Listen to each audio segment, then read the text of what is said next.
You didn't come here by accident. Something in you recognized a word, a title, a feeling you couldn't name but have been carrying for years.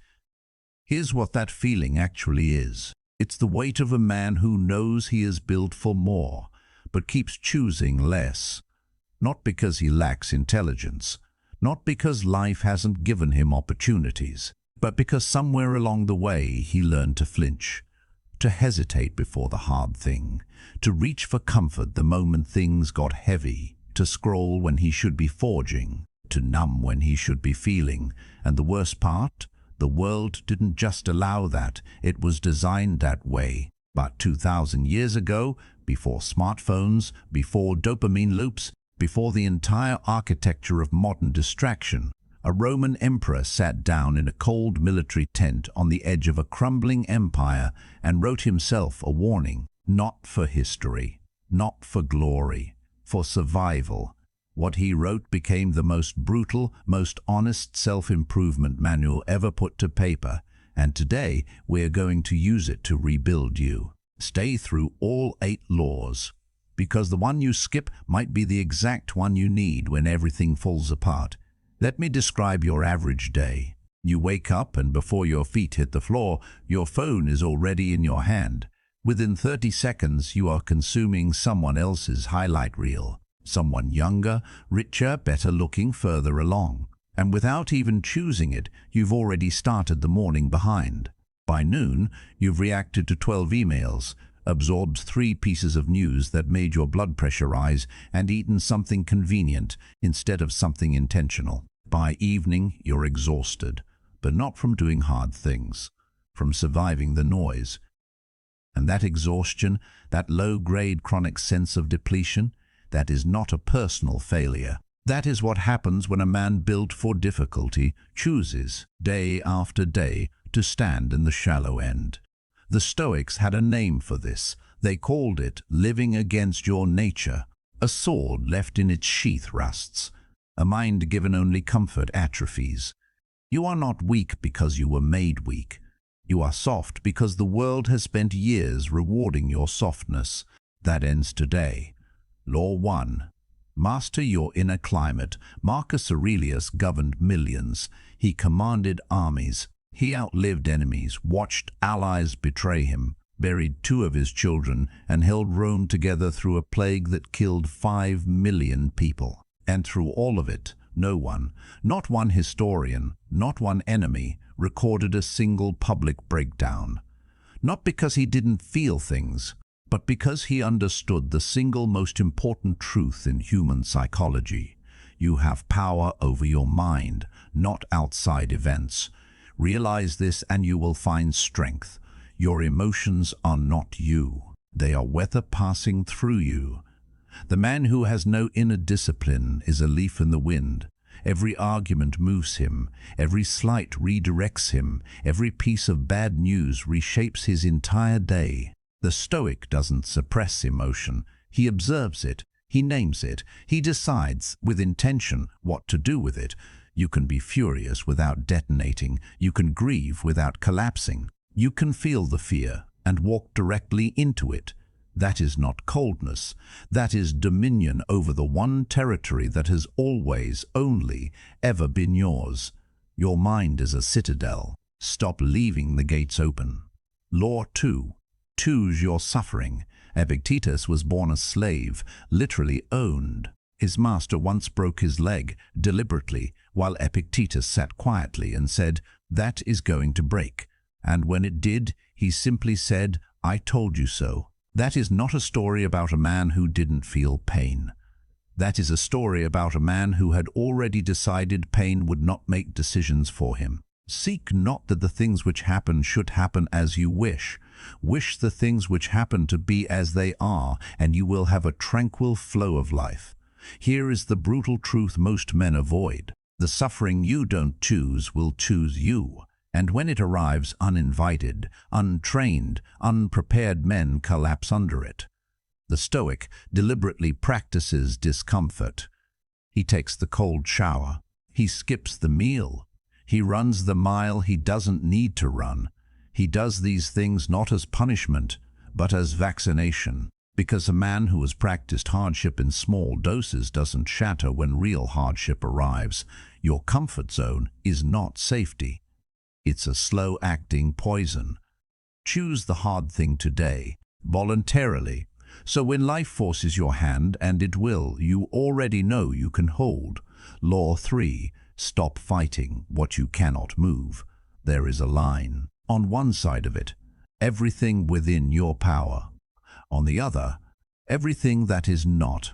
Most men spend 80% of their energy fighting things on the wrong side of that line. The traffic, the other person's opinion of you, the economy, the weather, your ex's choices, what your co-worker said about you in a meeting you weren't in. Every single drop of energy you pour into the uncontrollable is energy stolen from the possible. Make the best use of what is in your power and take the rest as it happens. You cannot bend the world to your will, but you can become the kind of man whose will bends itself, precisely, efficiently, toward what actually matters. Here's the practical reframe. Before you react, before you fire off the message, replay the conversation, lose sleep over the outcome. Ask yourself one question: is this mine to carry? If the answer is no, set it down. Not because you don't care, because you refuse to bleed for things that were never your wounds to heal. Stop wrestling shadows. Become the light that casts them. Law 4.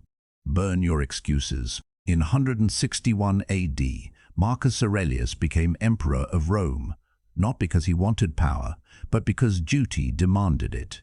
He had wanted to be a philosopher. Instead, he spent 19 years managing wars, plagues, political betrayals, and a crumbling northern frontier. He never complained. He never blamed the circumstances for the quality of his character. Instead, he loved his fate, not passively, not naively, but aggressively, as fuel. A blazing fire makes flame and brightness out of everything that is thrown into it. The excuse is the refuge of a man who has surrendered before the battle started. You didn't have the right upbringing. The market wasn't fair. Your time is limited. The odds are against you. All possibly true, all completely irrelevant. The Stoic looks at his circumstances and asks not why is this happening to me, but what can I forge from this? Every obstacle is raw material. Every setback is curriculum. Every rejection is redirection towards something requiring a harder man. Amor fati. Love what is, not because it's good, but because you are the kind of man who can make something good from it. Law 5. Silence your need for approval. Here's a question that will unsettle you if you're honest. How many of your daily decisions are actually yours? The career you're in, the image you project, the opinions you perform, the silence you keep when you should speak, the words you say when you should stay quiet. How much of that is you, and how much is a costume you've been wearing so long you forgot it wasn't skin? It never ceases to amaze me. We all love ourselves more than other people, but care more about their opinions than our own. The man who needs applause to feel worthy has outsourced his identity to a crowd that doesn't know him. The Stoics called this living according to the opinion of others, and they considered it one of the most dangerous forms of slavery. You don't need them to understand. You don't need them to agree. You don't need them to come around. What you need is to know, with absolute clarity, what you stand for, and then stand there, alone if necessary. For as long as necessary, that kind of man doesn't need to be loud. He doesn't need to perform. He is simply immovable. Law 6. Let go of the outcome. The archer trains for years. He perfects his stance, his breath, his draw, and then he releases. What happens after the arrow leaves the bow is not his. Wind, distance, fate, these are not his domain. His domain is everything before the release. Waste no more time arguing about what a good man should be. Be one. Most men anchor their peace to outcomes they cannot guarantee. The promotion, the relationship, the success of the project, the response to the text. And when those outcomes don't arrive on schedule or at all, they interpret it as judgment on their worth. The Stoic detaches output from identity. He does the work with full commitment and full release. He gives everything he has and then opens his hands. This is not detachment from effort, it is detachment from obsession. Do the hard work. Do it with everything you have, and then let the universe do its part. Your job is to be excellent in the doing. The results will honor the effort or they won't, and either way you will not have wasted yourself in worry. Law 7.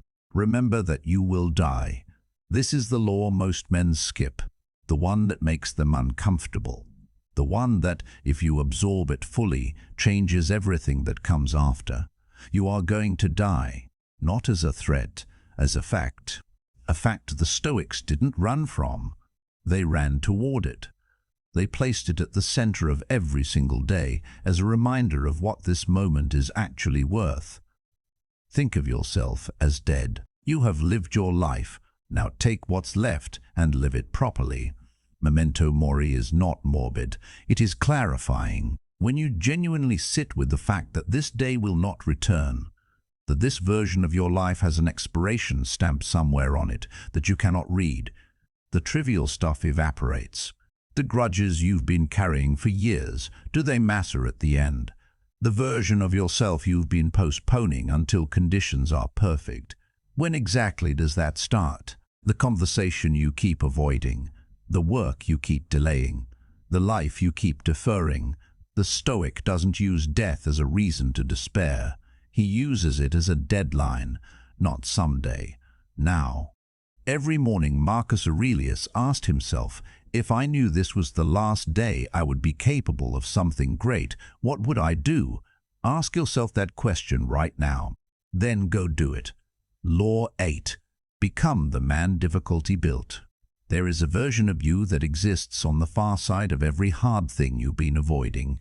Not a perfect version, not a finished version, a forged version. The Stoics didn't chase happiness as the Greeks defined it. Pleasure, leisure, ease. They pursued eudaimonia, a word that translates roughly as human flourishing, the full expression of your capacity as a man. And they were very clear on how that was achieved. Not by removing difficulty from your life, but by proving yourself equal to it. Difficulties strengthen the mind as labor does the body.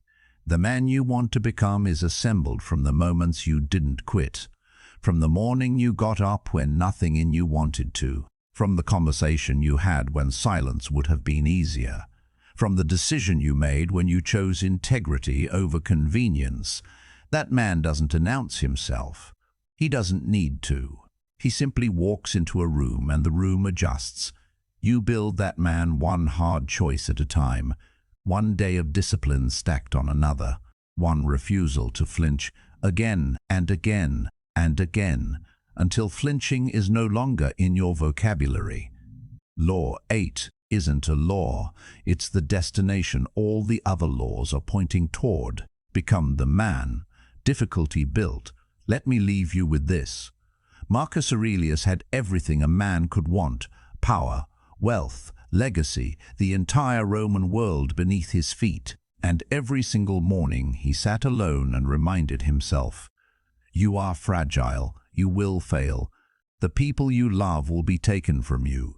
The empire you protect will one day fall. He didn't do this because he was broken. He did it because he refused to be caught off guard by reality. He refused to let comfort make him soft. He refused to waste even one day living at less than what the moment demanded of him. That is the gift of Stoicism, not serenity, not passivity, not resignation, readiness. The world is going to test you. The question is not whether it will, it's whether you will be ready when it does. You have 8 laws now, ancient weapons sharpened for the modern fight. The only question left is whether you're willing to use them. Right now, in the comments, I want you to write one word. The word is FORG. Not because it's good for the algorithm, but because saying it out loud is an act of commitment. It tells something in you. I heard this. I'm not the same as I was 15 minutes ago. I am choosing to become the man on the other side of this. If you want to take this further, if you want a daily framework for actually implementing these laws instead of just knowing them, I've built a 7-day Stoic hardship tracker. It's in the pinned comment below. It won't make this easy. Nothing that builds something worth having is easy, but it will make you harder, day by day. If you're new here, subscribe. Every video on this channel is built on one premise. The ancient world already solved most of what's breaking modern men. We just have to be willing to listen. Until next time, stay hard, stay stoic.